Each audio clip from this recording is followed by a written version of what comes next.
movie that I decided to do for my final review is Alfred Hitchcock's Psycho. This film is a highly acclaimed psychological thriller, and just like many of Hitchcock's movies before this one, it pushed boundaries and put horror on the map.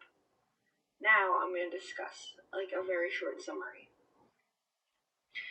During a Friday afternoon in Phoenix, Arizona, a real estate secretary named Marianne was talking to her boyfriend named Sam, and she was talking about how she wants to marry him, but she can't because he has so much debt.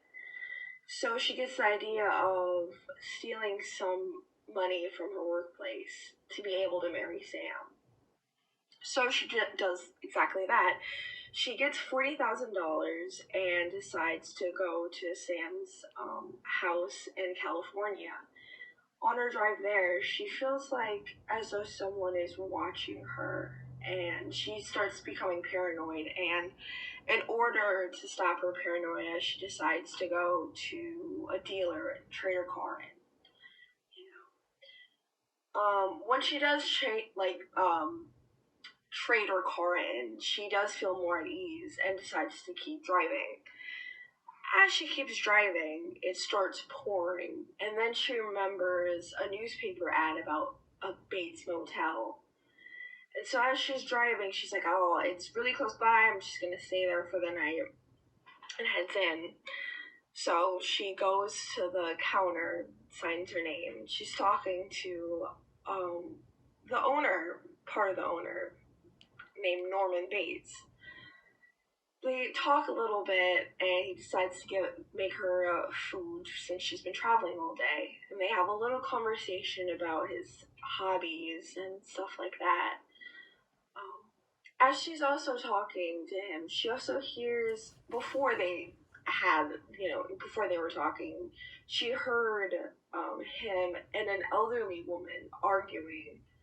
And so she must thought that there's another person there. And that's what I love about Alfred Hitchcock's movies, is that he loves to make the audience think that the movie's gonna go a certain point, but actually it goes somewhere completely different. And I think that's why his movies are still to this day considered one of the best movies ever. So anyways, as I digress. So after eating the sandwich, she decides to head in for the night and take a shower. Before she takes a shower, the audience members can see an elderly woman's shadow. Her hair is pinned up in a very old way, like an old woman's. You never see her face, but the shadow comes out of the shower curtains to stab Marion. You never see the woman's face. You never see really anything. The way that Alfred Hitchcock puts these sequences in the scene of different angles of the woman stabbing, the victim, you don't really see the stabbing. You don't see the knife go in. Alfred Hitchcock uses the audience imagination, as a way to fill in the gaps. I think as humans, our minds are our most terrifying, aspects. So I think I decided to take off my glasses because the reflection was very distracting. But going off to where I last left, about after Marion gets stabbed by the shadowy figure. At the end, you figured out that it was actually Norman dressing up as his deceased mother that he actually killed 10 years ago, and used her as a way of a different persona. And I think that aspect of the plot is why it's so thrilling. Think about it back in the 1960s, where gender norms was very strict. Men had to be men, women had to dress a certain way.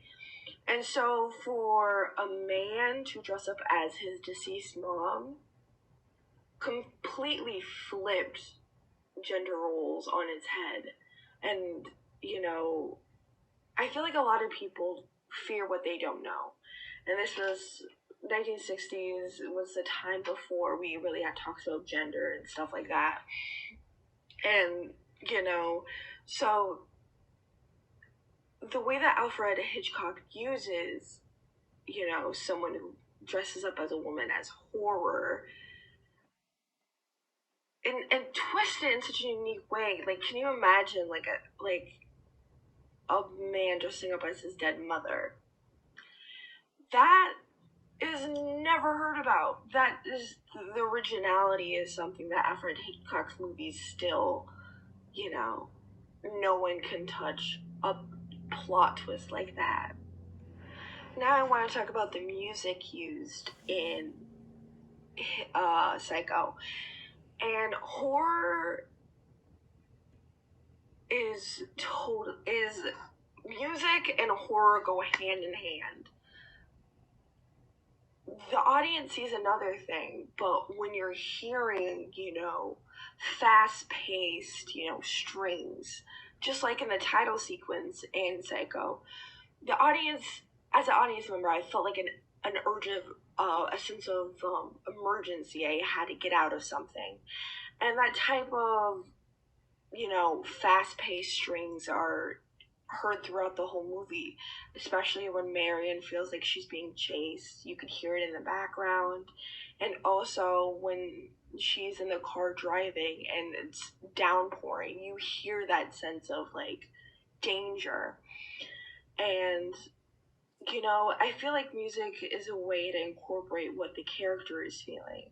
Because in horror, you see, scary stuff happening, but music makes you also feel it as well. And I think Alfred Hitchcock did such a great job at incorporating such creepy, scary, fast-paced, endangered type of orchestra and incorporate it with a plot that is filled with twists and turns, and you really never know what you're getting as an audience member. Ta-da!